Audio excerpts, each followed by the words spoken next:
শেখ হাসিনার পদত্যাগের ২৪ ঘণ্টার মধ্যে সংসদ ভেঙে দিলেন রাষ্ট্রপতি মোহাম্মদ শাহাবুদ্দিন। মঙ্গলবার এক প্রেস বিজ্ঞপ্তিতে এই ঘোষণা দেন তিনি।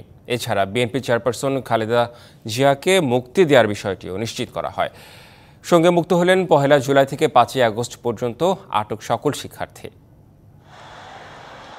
বৈষম্য বিরোধী ছাত্র জনতার গণ অভ্যুত্থানের মুখে পদত্যাগ করে সোমবার দুপুরে দেশ ছাড়েন প্রধানমন্ত্রী শেখ হাসিনা।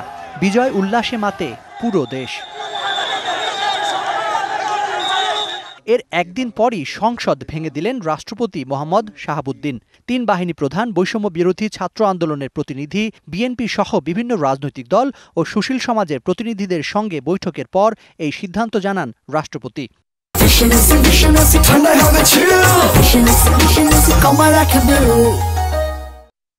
অবশেষে বন্দি দশা থেকেও মুক্তি দেয়া হয় বিএনপি চেয়ারপারসন বেগম খালেদা জিয়াকে। দুদকের করা মামলায় ২০১৮ সালের ৮ই ফেব্রুয়ারি দণ্ডিত হয়ে কারাগারে যেতে হয়েছিল তাকে। ২০২০ সালের ২৫শে মার্চ নির্বাহী আদেশে তার সাজা স্থগিত করে সাময়িক মুক্তি দিয়েছিল তখনকার সরকার। তার উন্নত চিকিৎসার জন্য বিদেশে নিতে বারবার আবেদন করলেও সদ্য সাবেক সরকার তাতে কর্ণপাত করেনি।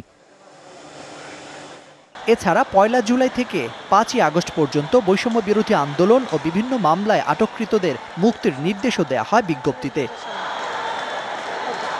Zakaria Ahmed, DBC news, Dhaka.